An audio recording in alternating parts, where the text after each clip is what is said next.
Thank you for joining me once again on The Beacons Are Lit, where each day we read one chapter from the unfading Word of God. The grass withers, the flower fades, but the Word of our God stands forever. Here's Genesis chapter 2. Thus the heavens and the earth were completed, and all their hosts. And on the seventh day God completed his work which he had done, and he rested on the seventh day from all his work which he had done. Then God blessed the seventh day and sanctified it, because on it he rested from all his work which God had created in making it. These are the generations of the heavens and the earth when they were created, in the day that Yahweh God made earth and heaven. Now no shrub of the field was yet in the earth, and no plant of the field had yet grown. For Yahweh God had not caused it to rain upon the earth, and there was no man to cultivate the ground.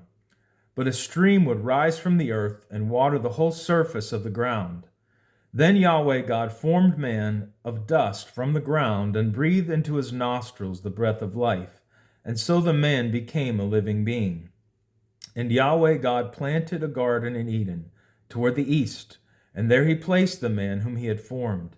And out of the ground Yahweh God caused to grow every tree that is desirable in appearance and good for food, the tree of life also in the midst of the garden, and the tree of the knowledge of good and evil. Now a river went out of Eden to water the garden, and from there it divided and became 4 rivers. The name of the first is Pishon. It is the one that went around the whole land of Havilah, where there is gold. Now the gold of that land is good, and the bdellium and the onyx stone are there. And the name of the second river is Gihon. It is the one that went around the whole land of Cush. And the name of the third river is Tigris. It is the one that went east of Asher. And the fourth river is the Euphrates. Then Yahweh God took the man and set him in the garden of Eden to cultivate it and keep it. And Yahweh God commanded the man, saying, From any tree of the garden you may surely eat, but from the tree of the knowledge of good and evil you shall not eat from it. For in the day that you eat from it, you will surely die. Then Yahweh God said, It is not good for the man to be alone. I will make him a helper suitable for him. And out of the ground Yahweh God had formed every beast of the field and every bird of the sky. And he brought each to the man to see what he would call it. And whatever the man called a living creature, that was its name. And the man gave names to all the cattle and to the birds of the sky, and to every beast of the field. But for Adam there was not found a suitable helper for him.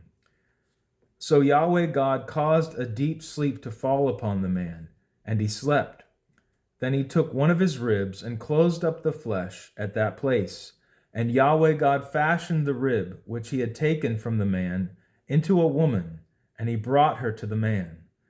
Then the man said, This one finally is bone of my bones and flesh of my flesh. This one shall be called woman, because this one was taken out of man. Therefore a man shall leave his father and his mother and cleave to his wife, and they shall become one flesh. And the man and his wife were both naked and were not ashamed. I trust today that God will bless the reading of his unfading word to your heart. Thank you for joining me. See you next time on The Beacons Are Lit.